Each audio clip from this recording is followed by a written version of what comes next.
ಈ ಕಾರ್ಯಕ್ರಮ ನಡೀತಾ ಇದೆ. ಈ ಕ್ಷೇತ್ರದಲ್ಲಿ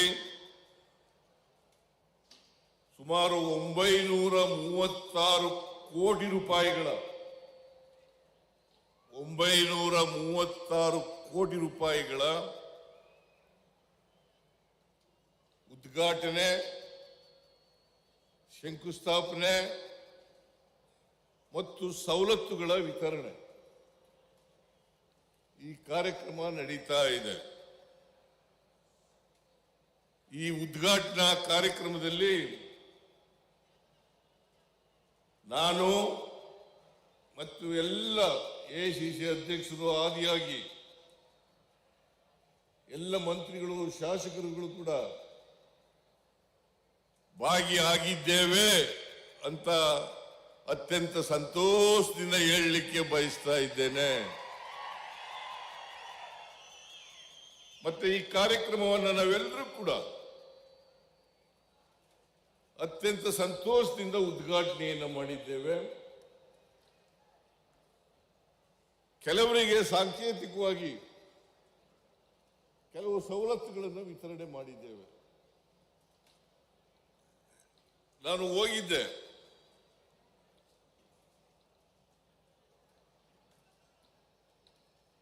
ಸುಮಾರು 100 ಕಾರುಗಳನ್ನ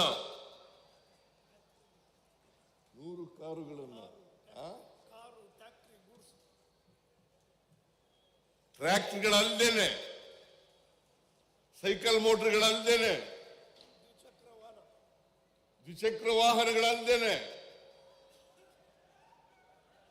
ಇವತ್ತು ಅನೇಕ ಸವಲತ್ತುಗಳನ್ನ ಫಲಾನುಭವಿಗಳಿಗೆ ವಿತರಣೆ ಮಾಡಿದ್ದೇವೆ. ಆದರೆ ಸಾಂಕೇತಿಕವಾಗಿ ಮಾತ್ರ ವೇದಿಕೆ ಮೇಲೆ ಕೆಲವರಿಗೆ ವಿತರಣೆ ಮಾಡಿದ್ದೇವೆ. ಇನ್ನು ಉಳಿದವರಿಗೆ ಸಂಬಂಧಪಟ್ಟಂತ ಅಧಿಕಾರಿಗಳು ವಿತರಣೆಯನ್ನ ಮಾಡ್ತಾರೆ ಅಂತಕ್ಕಂಥ ಮಾತುಗಳನ್ನ ಹೇಳಲಿಕ್ಕೆ ಬಯಸ್ತಾ ಇದ್ದೇನೆ. ಇನ್ನೂ ಬಹಳ ಜನ ಮಂತ್ರಿಗಳು ಮಾತಾಡಬೇಕಾಗಿತ್ತು. ಸಮಯದ ಅಭಾವದಿಂದ ಬಹಳ ಜನ ಮಂತ್ರಿಗಳು ಮಾತಾಡಲಿಕ್ಕೆ ಸಾಧ್ಯ ಆಗಲಿಲ್ಲ. ಈಗಾಗಲೇ 3 ಗಂಟೆ ಆಗ್ತಾ ಬಂದಿದೆ. ಹಾಗಾಗಿ ನೀವು ಕೂಡ ಊಟ ಮಾಡಿಲ್ಲ, ನಾವು ಮಾಡಿಲ್ಲ.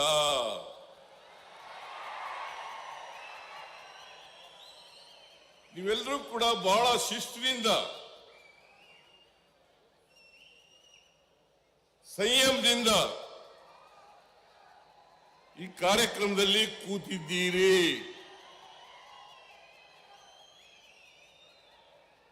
ನಿಮ್ಮ ಈ ಸಂಯಮ, ಶಿಸ್ತನ್ನು ನೋಡಿದ್ರೆ ನಮಗೆ ನಿಮ್ಮೆಲ್ಲರ ಆಶೀರ್ವಾದ ಯಾವಾಗಲೂ ಕೂಡ ಇರುತ್ತದೆ ಅಂತಕ್ಕಂಥ ಮಾತುಗಳನ್ನ ಹೇಳಲಿಕ್ಕೆ ಬಯಸ್ತಾ ಇದ್ದೇನೆ. ಕಳೆದ ವಿಧಾನಸಭಾ ಚುನಾವಣೆಯಲ್ಲಿ ಎಷ್ಟು ಸ್ಥಾನ ಗೆದ್ದಿದ್ದು ರಾಯಚೂರಿನಲ್ಲಿ? 4 ಸ್ಥಾನಗಳನ್ನ ಗೆದ್ದಿದ್ದೇವೆ. ಒಟ್ಟು 7 ಇರೋದು, 7ರಲ್ಲಿ 4 ಗೆದ್ದಿದ್ದೀವಿ. ಮಾನ್ಯ ಖರ್ಗೆ ಅವರು ಹೇಳಿದ್ದಾರೆ ಈಗಾಗಲೇ, ಮುಂದಿನ ವಿಧಾನಸಭಾ ಚುನಾವಣೆಯಲ್ಲಿ 7ಕ್ಕೆ 7 ಕೂಡ ಗೆಲ್ಲಿಸಿಕೊಡಬೇಕು ಅಂತಕ್ಕಂಥ ಮನವಿಯನ್ನ ಮಾಡಿದ್ದಾರೆ. ಕಳೆದ ಲೋಕಸಭಾ ಚುನಾವಣೆಯಲ್ಲಿ 5 ಸ್ಥಾನಗಳಿಗೆ 5 ಕೂಡ ಗೆಲ್ಲಿಸಿಕೊಟ್ಟಿದ್ದೀರಿ. 5 ಲೋಕಸಭಾ ಸ್ಥಾನಗಳು ಕಲ್ಯಾಣ ಕರ್ನಾಟಕದಲ್ಲಿ ಇದ್ರೆ 5 ಸ್ಥಾನಗಳನ್ನು ಕೂಡ ಗೆಲ್ಲಿಸಿಕೊಟ್ಟಿದ್ದೀರಿ. ಅದಕ್ಕೋಸ್ಕರ ಹೈದರಾಬಾದ್ ಕರ್ನಾಟಕ ಭಾಗದ ಎಲ್ಲ ಮತ ಬಾಂಧವರಿಗೆ ಮತ್ತು ನಿಮಗೆ ಪಕ್ಷದ ವತಿಯಿಂದ, ಸರ್ಕಾರದ ವತಿಯಿಂದ ಹೃತ್ಪೂರ್ವಕವಾದಂತ ಧನ್ಯವಾದಗಳನ್ನ ಹೇಳಲಿಕ್ಕೆ ಬಯಸ್ತಾ ಇದ್ದೇನೆ.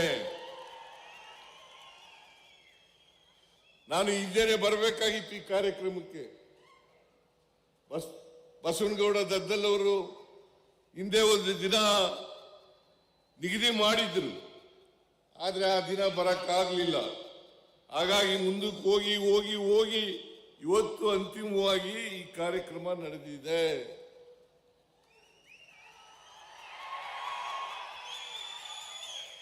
ರಾಯಚೂರು ಒಂದೇ ಕ್ಷೇತ್ರದಲ್ಲಿ, ರಾಯಚೂರು ಗ್ರಾಮಾಂತರ ಒಂದೇ ಕ್ಷೇತ್ರದಲ್ಲಿ 936 ಕೋಟಿ ರೂಪಾಯಿಗಳ ಉದ್ಘಾಟನೆ ಶಂಕುಸ್ಥಾಪನೆ ಕಾರ್ಯಕ್ರಮ ನಡೆದಿದೆ. ಪಾಪ ವಿರೋಧ ಪಕ್ಷದವರು ಇಲ್ಲಿ ಬಂದು ನೋಡಬೇಕು, ಇಲ್ಲಿ ಬಂದು ನೋಡಬೇಕು. ಗ್ಯಾರಂಟಿ ಯೋಜನೆಗಳನ್ನ ಜಾರಿ ಮಾಡಿ ಸಿದ್ದರಾಮಯ್ಯನವರ ಸರ್ಕಾರದಲ್ಲಿ ದುಡ್ಡಿಲ್ಲ,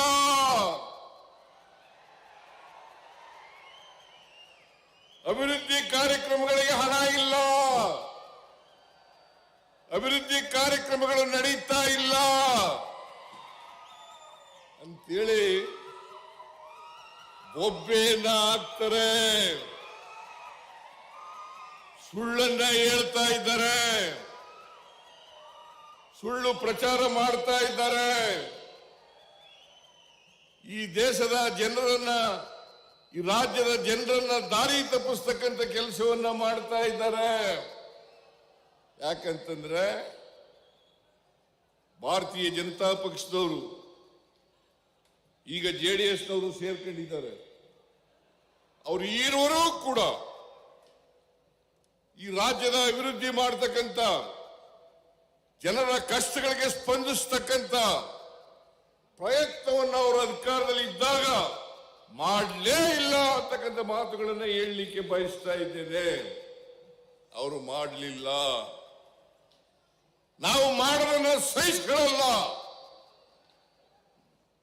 ಇವತ್ತು 936 ಕೋಟಿ ರೂಪಾಯಿಗಳು 2 ವರ್ಷದಲ್ಲಿ ಅಭಿವೃದ್ಧಿ ಕಾರ್ಯಕ್ರಮಗಳಾಗಿದ್ರೆ ನಿಮ್ಮ ಎದುರುಗಡೆನೇ ಆಗಿರ್ತಕ್ಕಂಥದ್ದು. ಅವೆಲ್ಲ ನಾಮಫಲಕಗಳನ್ನ ಇವತ್ತು ಉದ್ಘಾಟನೆ ಮಾಡಿದ್ದೀವಿ ಅಥವಾ ಶಂಕುಸ್ಥಾಪನೆ ಮಾಡಿದ್ದೀವಿ, ನಿಮ್ಮ ಕಣ್ಣೆದುರಿಗೆ ಇದೆ. ಈ ಕಾರ್ಯಕ್ರಮಗಳನ್ನು ನಾವು ಮಾಡಿದ್ದೀವೋ ಇಲ್ಲವೋ, ಬಿಜೆಪಿಯವರು ಹೇಳ್ತಕ್ಕಂಥದ್ದು ಸುಳ್ಳೋ ಅಲ್ವೋ ಅಂತಕ್ಕಂಥದ್ದನ್ನ ನೀವೇ ತೀರ್ಮಾನ ಮಾಡಬೇಕು, ನೀವೇ ತೀರ್ಮಾನ ಮಾಡಬೇಕು. ಇವತ್ತು ಇಡೀ ರಾಜ್ಯದಲ್ಲಿ ಹೇಗೆ ಗ್ರಾಮೀಣ ರಾಯಚೂರು ಕ್ಷೇತ್ರದಲ್ಲಿ ನಡೀತಾ ಇದೆ, ಅದೇ ರೀತಿ 224 ವಿಧಾನಸಭಾ ಕ್ಷೇತ್ರಗಳಲ್ಲಿ ನಡೀತಾ ಇದೆ ಅಂತಕ್ಕಂಥ ಮಾತುಗಳನ್ನ ಹೇಳಲಿಕ್ಕೆ ಬಯಸ್ತಾ ಇದ್ದೇನೆ. ಇವತ್ತು ಏನಾದರೂ ಕೊಟ್ಟ ಮಾತಿನಂತೆ ನಡ್ಕೊಂಡಿರ್ತಕ್ಕಂಥ ಯಾವುದಾದ್ರೂ ಸರ್ಕಾರ ಇದ್ರೆ ಅದು ನಮ್ಮ ಸರ್ಕಾರ, ಕಾಂಗ್ರೆಸ್ ಸರ್ಕಾರ. ಇದನ್ನ ನೀವು ಅರ್ಥ ಮಾಡ್ಕೋಬೇಕಾಗ್ತದೆ. ನಾವು ಏನು ಮಾತು ಕೊಟ್ಟಿದ್ದು 2013ರಿಂದ 2018ರವರೆಗೆ, ಅವತ್ತು ಕೂಡ ಕೊಟ್ಟ ಮಾತಿನಂತೆ ನಡ್ಕೊಂಡಿದ್ದೀವಿ. ಮತ್ತೆ 2023ರಿಂದ ಇವತ್ತಿನವರೆಗೆ ಕೊಟ್ಟ ಮಾತಿನಂತೆ ನಡ್ಕೊಂಡಿದ್ದೀವಿ. ನಡ್ಕೊಂಡಿದ್ದೀವೋ ಇಲ್ಲ?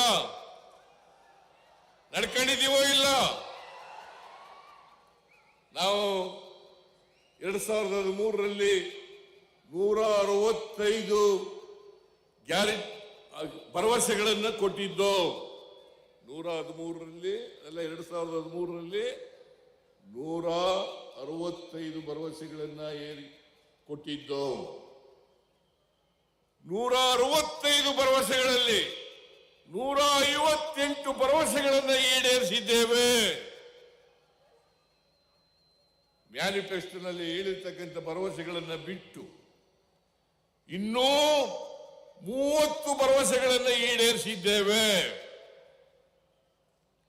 ಈಗ 593 2023ರ ವಿಧಾನಸಭಾ ಚುನಾವಣಾ ಸಂದರ್ಭದಲ್ಲಿ 593 ಭರವಸೆಗಳನ್ನು ಕೊಟ್ಟಿದ್ದು ಈ 2 ವರ್ಷದಲ್ಲಿ 242 ಭರವಸೆಗಳನ್ನು ಈಡೇರಿಸಿದ್ದೇವೆ.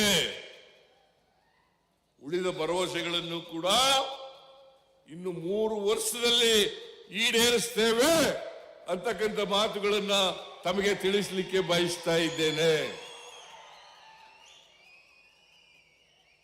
ಅವರು 2018ರಲ್ಲಿ 600 ಭರವಸೆಗಳನ್ನು ಕೊಟ್ಟಿದ್ರು.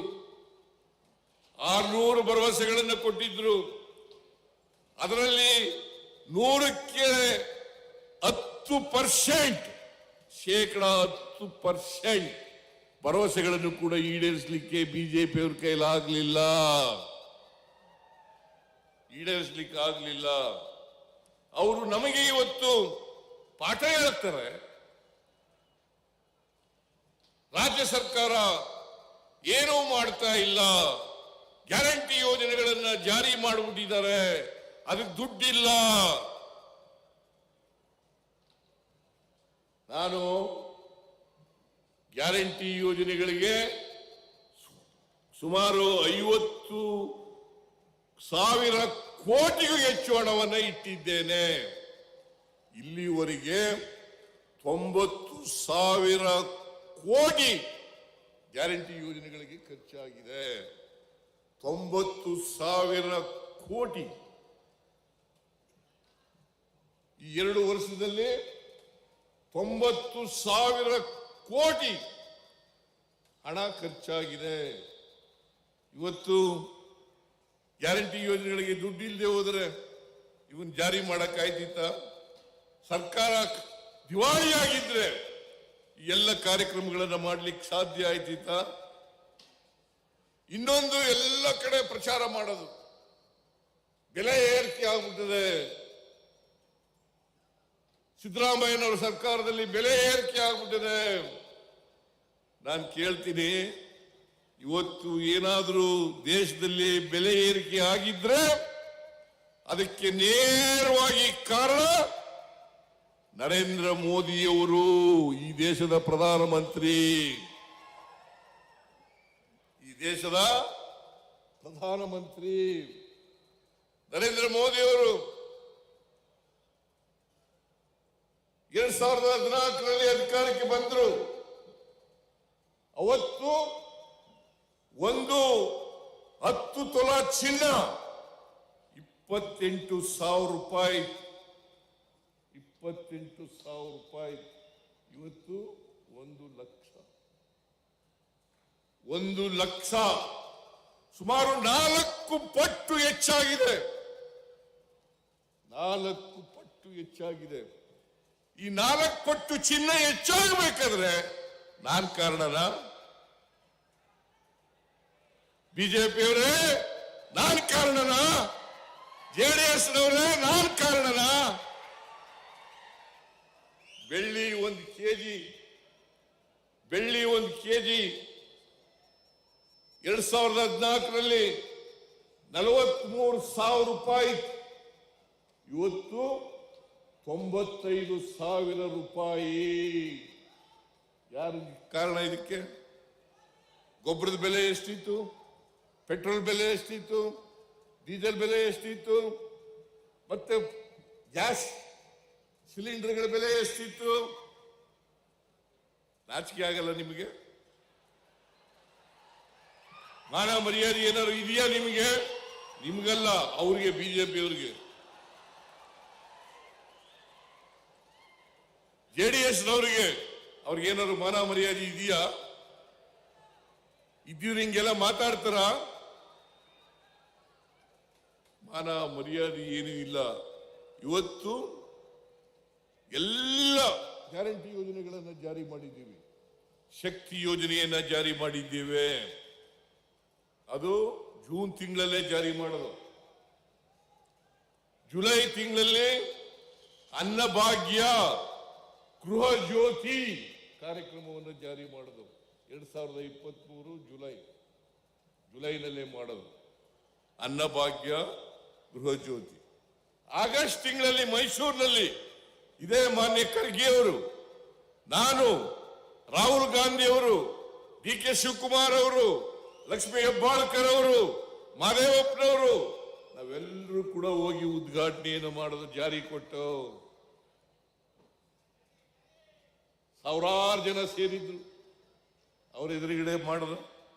ಶಿವಮೊಗ್ಗದಲ್ಲಿ ಯಡಿಯೂರಪ್ಪನವರ ಜಿಲ್ಲೆ, ವಿಜಯೇಂದ್ರ ಅವರ ಜಿಲ್ಲೆ, ಆ ಜಿಲ್ಲೆಯಲ್ಲಿ ಯುವ ನಿಧಿ ಕಾರ್ಯಕ್ರಮವನ್ನ ಜಾರಿ ಕೊಟ್ಟು. ಗೊತ್ತಾಗಲ್ಲ ನಿಮಗೆ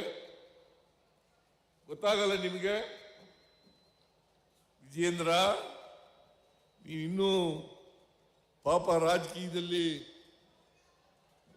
ಇನ್ನೂ ಅನುಭವ ಆಗ್ಬೇಕು ನಿನಗೆ. ಬಾಯಿ ಬಂದಾಗೆಲ್ಲ ಮಾತಾಡೋದಲ್ಲ,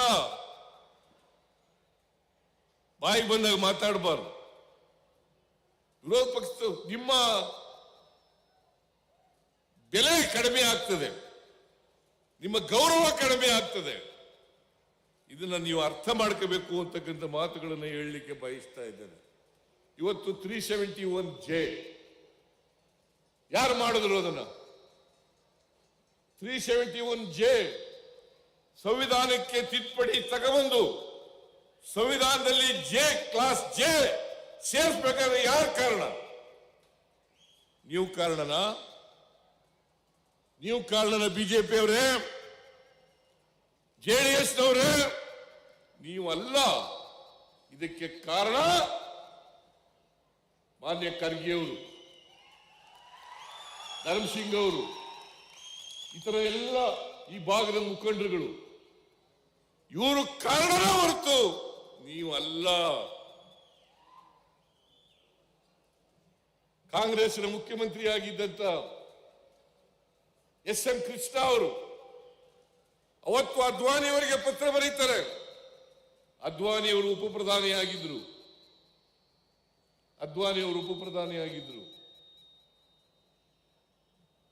ಅವರಿಗೆ ಪತ್ರ ಬರೀತಾರೆ. ಹೋಮ್ ಮಿನಿಸ್ಟರ್ ಆಗಿದ್ರು.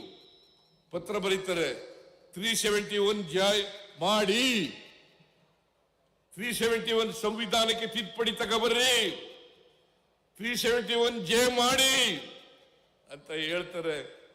ಅದಕ್ಕೆ ಅದ್ವಾನಿಯವರು, ಈ ದೇಶದ ಉಪ ಪ್ರಧಾನಿ, ಅವರು ಉತ್ತರ ಬರೀತಾರೆ SM ಕೃಷ್ಣ ಅವರಿಗೆ, ಮಾಡ್ಲಿಕ್ಕಾಗಲ್ಲ.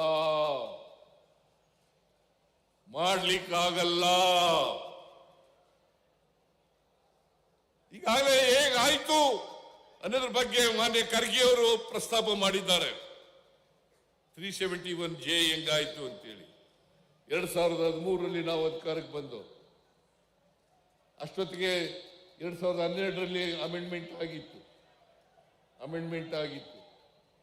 371J ಅಮೆಂಡ್ಮೆಂಟ್ ಆಗಿತ್ತು. ಖರ್ಗೆ ಅವರು ಕೇಂದ್ರದಲ್ಲಿ ಮಂತ್ರಿ ಆಗಿದ್ರು. ನಾನು HK ಪಾಟೀಲ್ ಮಂತ್ರಿ ಆಗಿದ್ರು, ಗ್ರಾಮೀಣಾಭಿವೃದ್ಧಿ ಸಚಿವರಾಗಿದ್ದರು. ಅವರು ಶರಣ್ ಪ್ರಕಾಶ್,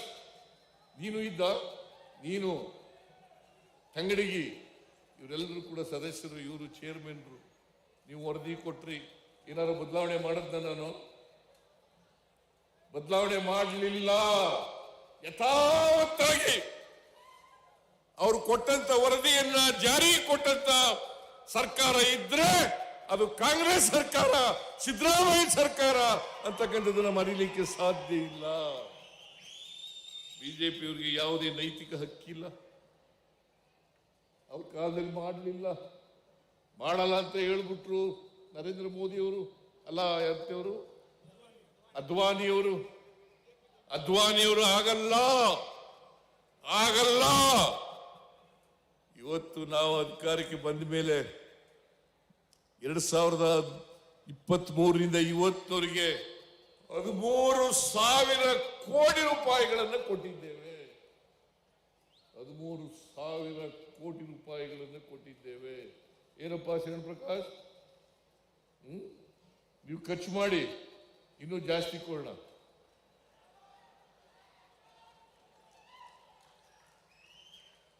ಇನ್ನೂ ಜಾಸ್ತಿ ಕೊಡೋಣ. ಯಾಕಂತಂದ್ರೆ ಕಲ್ಯಾಣ ಕರ್ನಾಟಕ ಶಿಕ್ಷಣದಲ್ಲಿ, ಆರೋಗ್ಯದಲ್ಲಿ ಹಿಂದೆ ಇದೆ. ಅದಕ್ಕೋಸ್ಕರ ನಾನು ಹೇಳಿದ್ದೀನಿ, ಅಜಯ್ ಸಿಂಗ್ ಅವ್ರಿಗೆ ಹೇಳಿದ್ದೀನಿ, ಸ್ಪಷ್ಟವಾಗಿ ಹೇಳಿದ್ದೀನಿ, ಶಿಕ್ಷಣಕ್ಕೆ, ಆರೋಗ್ಯಕ್ಕೆ ಮತ್ತೆ ಉದ್ಯೋಗ ನೀಡಲಿಕ್ಕೆ ಹೆಚ್ಚು ಅನುದಾನವನ್ನು ಕೊಡಿ ಅಂತಕ್ಕಂಥ ಮಾತುಗಳನ್ನು ಹೇಳಿದ್ದೇನೆ. ಹೇಳಿದಿನ ಇಲ್ಲ? ಹೇಳಿದಿನ ಇಲ್ಲ? 5,000 ಕೋಟಿ ಈ ವರ್ಷ. ಕಳೆದ ವರ್ಷ 5,000 ಕೋಟಿ, ಮುಂದಿನ ವರ್ಷ, ಹಿಂದಿನ ವರ್ಷ 3,000 ಕೋಟಿ, ಒಟ್ಟು 13,000 ಕೋಟಿ. ಈಗಾಗಲೇ ಹೇಳಿದ್ದಾರೆ ಮಾನ್ಯ ಖರ್ಗೆ ಅವರು. ಇವತ್ತು ಇಲ್ಲಿ ಡಾಕ್ಟರ್ಗಳು ಆಗಿದ್ರೆ, ಇಂಜಿನಿಯರ್ಗಳಾಗಿದ್ರೆ, ಟೀಚರ್ಗಳಾಗಿದ್ರೆ, ಪ್ರೊಫೆಸರ್ಗಳಾಗಿದ್ರೆ, ತಹಸೀಲ್ದಾರ್ಗಳಾಗಿದ್ರೆ, ಅಸಿಸ್ಟೆಂಟ್ ಕಮಿಷನರ್ ಆಗಿದ್ರೆ, ಇದಕ್ಕೆ ಕಾರಣ 371J ಕಾರಣ ಅಂತಕ್ಕಂಥದ್ದನ್ನ ಅರ್ಥ ಮಾಡ್ಕೋಬೇಕಾಗ್ತದೆ. 371J ಇದನ್ನು ಮಾಡಿದವರು ಕಾಂಗ್ರೆಸ್ನವರು, ಮಲ್ಲಿಕಾರ್ಜುನ ಖರ್ಗೆಯವರು, ಧರ್ಮಸಿಂಗ್ ಅವರು, ಈ ತರ ಎಲ್ಲ ಈ ಭಾಗದ ಮುಖಂಡರುಗಳು ಇದನ್ನು ಮಾಡಿದ್ರು ಅಂತಕ್ಕಂಥದನ್ನ ನೀವು ಯಾವಾಗಲೂ ಕೂಡ ಜ್ಞಾಪಕ ಇಟ್ಕೋಬೇಕಾಗ್ತದೆ. ಅದಕ್ಕೆ ನೀವು ಯಾವಾಗಲೂ ಕೂಡ ಈ ಕಲ್ಯಾಣ ಕರ್ನಾಟಕದ ಜನ ಕಾಂಗ್ರೆಸ್ ಅನ್ನ ಕೈ ಬಿಟ್ಟಿಲ್ಲ, ಆಶೀರ್ವಾದ ಮಾಡಿದ್ದೀರಿ. ಅದಕ್ಕೆ ನಿಮಗೆ ಶರಣು ಶರಣೋ ಅಂತಕ್ಕಂಥ ಮಾತುಗಳನ್ನ ಹೇಳಲಿಕ್ಕೆ ಬಯಸ್ತಾ ಇದ್ದೀನಿ. ಮುಂದೇನು ಕೂಡ ಹೀಗೆ ಇರಲಿ, ಮುಂದೇನು ಕೂಡ ಹೀಗೆ ಇರಲಿ. ನಾವು ನಿಮ್ ಜೊತೆ ಇರ್ತೀವಿ. ನೀವು ಬಿಜೆಪಿ ಅವ್ರ ಮಾತು ಕೇಳಕ್ ಹೋಗ್ಬೇಡಿ, JDS ನವ್ರ ಮಾತು ಕೇಳಕ್ ಹೋಗ್ಬೇಡಿ. ಅವರು ಸುಳ್ಳೇ ಹೇಳೋದು, ಅವ್ರ ಮನೆಯ ದೇವರೇ ಸುಳ್ಳು, ಬರೀ ಸುಳ್ಳು ಅಪಪ್ರಚಾರ ಮಾಡೋದು, ಅಪವಾದಗಳನ್ನು, ಸುಳ್ಳು ಅಪವಾದಗಳನ್ನು ಮಾಡೋದು, ಆಮೇಲೆ ತಪ್ಪಿಸ್ಕೊಳ್ಳೋದ್ರಿಂದ. ಅವರು 4 ವರ್ಷ ಅಧಿಕಾರದಲ್ಲಿದ್ದರು, 3 ವರ್ಷ 10 ತಿಂಗಳು. ಯಾರಾದರೂ ಕೂಡ 2018ರಲ್ಲಿ ಲೋಕಸಭೆಗೆ ಹೆಚ್ಚು ಜನ ಗೆದ್ದಿದ್ರು, 2023ರಲ್ಲಿ ಹೆಚ್ಚು ಜನ ಗೆದ್ದರು. ಕರ್ನಾಟಕಕ್ಕೆ ದೊಡ್ಡ ಅನ್ಯಾಯ ಆಗ್ತಾ ಇದೆ. ಇವತ್ತವರೆಗೆ ಯಾರು ಬಾಯಿ ಬಿಟ್ಟಿದ್ದೀರಾ? 14ನೇ ಹಣಕಾಸಿನ ಆಯೋಗ, 14ನೇ ಹಣಕಾಸಿನ ಆಯೋಗ, 15, ಈಗ 16ನೇ ಹಣಕಾಸಿನ ಆಯೋಗ ಬರಬೇಕು. 2027 ಮಾರ್ಚ್ 31 ಕೊಟ್ಬಿಡ್ತಾರೆ ಆಯೋಗದ ವರದಿಯನ್ನು. 2026 ಮಾರ್ಚ್ ಒಳಗಡೆ ಕೊಡ್ತಾರೆ. ನಾನು ಈಗಲೂ ಹೇಳ್ತೀನಿ, ನಮಗೆ 15ನೇ ಹಣಕಾಸಿನಲ್ಲಿ ದೊಡ್ಡ ಅನ್ಯಾಯ ಆಯಿತು. ಒಟ್ಟು 15ನೇ ಹಣಕಾಸಿನಲ್ಲಿ ಕರ್ನಾಟಕ ರಾಜ್ಯಕ್ಕೆ ಆಗಿರ್ತಕ್ಕಂಥ ಅನ್ಯಾಯ 80,000 ಕೋಟಿ. 80,000 ಕೋಟಿ 15ನೇ ಹಣಕಾಸಿನ ಆಯೋಗದಲ್ಲಿ ನಮಗೆ 15ನೇ ಹಣಕಾಸಿನ ಆಯೋಗ 11,495 ಕೋಟಿ ವಿಶೇಷವಾಗಿ ಕರ್ನಾಟಕಕ್ಕೆ ಅನ್ಯಾಯ ಆಗಿದೆ. ಅದು ಸರಿಪಡಿಸಬೇಕಾದ್ರೆ ವಿಶೇಷ ಅನುದಾನ, ವಿಶೇಷ ಗ್ರಾಂಟ್ಸ್ ಅನ್ನ ಕೊಡಿ ಅಂತೇಳಿ ಹೇಳಿದ್ರು, ಕೊಡ್ಲಿಲ್ಲ. ಒಬ್ಬ ಲೋಕಸಭಾ ಸದಸ್ಯರು ಕೂಡ ಕೇಳಲಿಲ್ಲ. ಇದು ಬಿಜೆಪಿಯವರ ಕಥೆ, ಇದು ಬಿಜೆಪಿಯವರ ಕಥೆ. ಅವ್ರು ಮಾಡಿರ್ತಕ್ಕಂಥ ಅನ್ಯಾಯ, ಕರ್ನಾಟಕ ರಾಜ್ಯಕ್ಕೆ ಮಾಡಿರ್ತಕ್ಕಂಥ ಅನ್ಯಾಯ. ನಾನು 2 ಮೆಮೊರಾಂಡಮ್ ಕೊಟ್ಟಿದ್ದೀನಿ. ಒಂದು ಮೇನ್ ಮೆಮೊರಾಂಡಮ್, ಇನ್ನೊಂದು ಅಡಿಷನಲ್ ಮೆಮೊರಾಂಡಮ್ 16ನೇ ಹಣಕಾಸಿನ ಆಯೋಗಕ್ಕೆ ಕೊಟ್ಟಿದ್ದೀನಿ. ಪ್ರೈಮ್ ಮಿನಿಸ್ಟರ್ನು ಕೂಡ ಭೇಟಿ ಮಾಡ್ತೀನಿ, ಹಣಕಾಸಿನ ಮಂತ್ರಿನೂ ಕೂಡ ಭೇಟಿ ಮಾಡ್ತೀನಿ. ಈ ಸಾರಿ ಆದರೂ 15ನೇ ಹಣಕಾಸಿನಲ್ಲಿ ಆಗಿರ್ತಕ್ಕಂಥ ಅನ್ಯಾಯವನ್ನ 16ನೇ ಹಣಕಾಸಿನ ಆಯೋಗದಲ್ಲಿ ಸರಿ ಮಾಡಿಕೊಡಿ ಅಂತಕ್ಕಂಥ ಒತ್ತಾಯವನ್ನ ಮಾಡ್ತಕ್ಕಂಥ ಪ್ರಯತ್ನವನ್ನ ಮಾಡ್ತೇನೆ. ನೋಡೋಣ ಏನ್ ಮಾಡ್ತಾರೆ ಅಂತೇಳಿ. ಆದ್ರಿಂದ ನಾ ಡೆಲ್ಲಿಗೆ ಹೋಗ್ತಾ ಇರೋದೇ ಅದಕ್ಕೋಸ್ಕರ.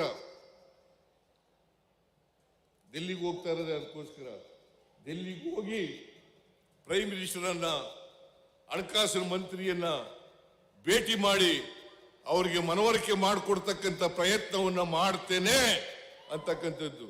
ಯಾಕಂದ್ರೆ ಕರ್ನಾಟಕ ರಾಜ್ಯ ಇದೆಯಲ್ಲ, 14ನೇ ಹಣಕಾಸಿನಲ್ಲಿ 4.7% ಬಂದಿತ್ತು ನಮಗೆ ಡೆವಲ್ಯೂಷನ್ ನಲ್ಲಿ. ತೆರಿಗೆ ಹಂಚಿಕೆನಲ್ಲಿ 4.7, 15ನೇ ಹಣಕಾಸಿನಲ್ಲಿ 3.6 ಆಗ್ಬಿಡ್ತು.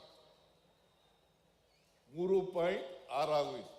ಅಂದ್ರೆ 1.1% ಕಡಿಮೆ ಆಯಿತು. ಒಟ್ಟಾರೆ 23% ನಮಗೆ ಕಡಿಮೆ ಆಯಿತು. 23% ಕಡಿಮೆ ಆಯಿತು. ಇದನ್ನ ಯಾವ ಬಿಜೆಪಿಯವರು ಮಾತಾಡಲ್ಲ, ಯಾವ ಲೋಕಸಭಾ ಸದಸ್ಯರು ಮಾತಾಡಲ್ಲ, ಯಾವ MLA ಮಾತಾಡಲ್ಲ. ಇದು ಕರ್ನಾಟಕಕ್ಕೆ ಮಾಡಿರ್ತಕ್ಕಂಥ ಮೋಸ, ಕರ್ನಾಟಕಕ್ಕೆ ಮಾಡಿರ್ತಕ್ಕಂಥ ಅನ್ಯಾಯ. ಇದ್ರ ಬಗ್ಗೆ ಬಿಜೆಪಿಯವರು ಮಾತಾಡಲಿ. ಅವರಿಗೆ ಧೈರ್ಯ ಇದ್ರೆ ಕೇಂದ್ರ ಸರ್ಕಾರಕ್ಕೆ ಒತ್ತಡವನ್ನ ಹಾಕ್ತಕ್ಕಂಥ ಕೆಲಸವನ್ನ ಮಾಡಲಿ ಅಂತಕ್ಕಂಥ ಮಾತುಗಳನ್ನ ಹೇಳಲಿಕ್ಕೆ ಬಯಸ್ತಾ ಇದ್ದೇನೆ.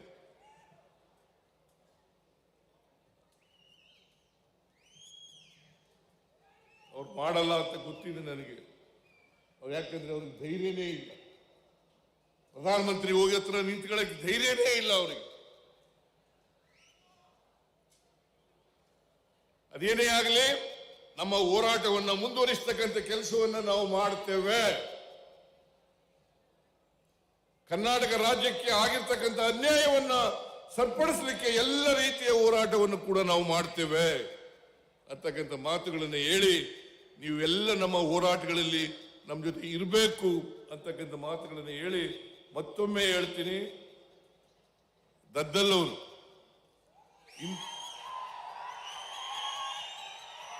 ಪರಿಶಿಷ್ಟ ವರ್ಗಗಳ ಅಧ್ಯಕ್ಷರಾಗಿ ಉತ್ತಮವಾದ ರೀತಿಯಲ್ಲಿ ಕೆಲಸ ಮಾಡ್ತಾ ಇದ್ದಾರೆ. ಬಹುಶಃ ಅದಕ್ಕೆ ಉತ್ತಮವಾದ ರೀತಿಯಲ್ಲಿ ಕೆಲಸ ಮಾಡ್ತಾ ಇದ್ದಾರೆ. ಇನ್ನೊಂದ್ಸಾರಿ ಗೆಲ್ಸಿ, ಅವರಿಗೆ ಮುಂದೆ ಅವರಿಗೆ ಭವಿಷ್ಯ ಇದೆ.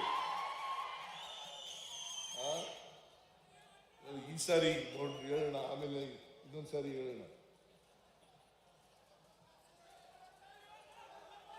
ಏನಪ್ಪ 28ರಲ್ಲಿ ಗೆಲ್ಸಿ, ಆಮೇಲೆ ನೋಡೋಣ.